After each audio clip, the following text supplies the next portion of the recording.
மகளிர் உரிமை தொகை ரூ. 1000 குடுக்குறீங்க. ரூ. 4500 கரண்ட் பில் வருது. அப்ப எதுவுமே தோணலங்கிறீங்களா? ரூ. 1000 குடுத்தா ரூ. 6000க்கு வீட்டுக்காரன் குடிக்கிறான். முன்னையாவது கொஞ்சம் கம்மியா குடிச்சிருந்தான். ஏன் சாராய கடை, கள்ளு கடை தொறக்கிறதுல உங்களுக்கு என்ன பிரச்சனை? கள்ளு கடை தொறங்க. கம்மியாவது அவன் செலவு. ரூ. 500 சம்பாதிக்கிறான்னா, ரூ. 500 விட்டு வரான்.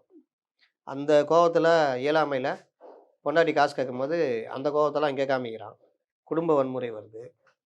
வீட்ல காசு இல்ல, வேலைக்கும் போறதுக்கு முடியல. குடிக்கணும். வீட்ல இருக்கிறத திருடி கொண்டு போய் குடிக்கிறான். இந்த மாரிலாம் நடக்கும் பொழுது, எவ்வளோ பெரிய பாதிப்புன்னு எல்லாருக்கும் தெரியும். இந்த வருஷம் ரூ. 2300 கோடி எக்ஸ்ட்ராவா சேல் ஆயிருக்காம் சரக்கு. ஆமா. அதுலயும் என்ன சொல்றாங்க, சரக்குல 2 இருக்கு.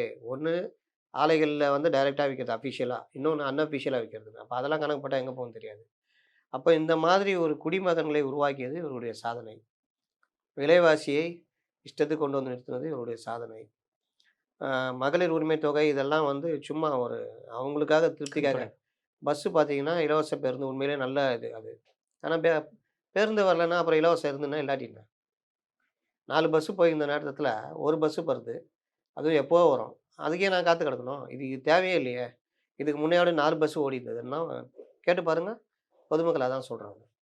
விலைவாசி உயர்வ கட்டுப்பாட்டுல வச்சிருக்கணும் எப்பவுமே. State government. ஆனா இங்க அது இல்லையே. சிலிண்டருக்கு காசு தரேன்னீங்க. ரூ. 100 மானியம்.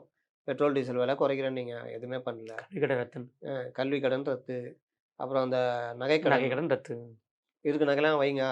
வந்தோனே உங்களுக்கு ரூ. 1,00,000 மானியம்ன்ற மாரிலாம் பேசுனாங்க. அப்ப இது எல்லாமே இவர்கள் எனக்கு என்னன்னு பண்ணிட்டு விட்டுட்டு போயிட்டாங்க. அதனால அது இல்லாம இந்த கனிம வள கொள்ளை, மத்த விஷயங்கள்லாம் பார்த்தீங்கன்னா, வேற பிரச்சனை. எல்லாத்துக்கும் மேல போதைப் பொருள் கலாச்சாரம். கஞ்சா, மெத்தப்பட்டைன் இதெல்லாம் நமக்கு இல்லாத ஒண்ணு. இப்ப அந்த கலாச்சாரம்லாம் உள்ள வந்துருச்சு.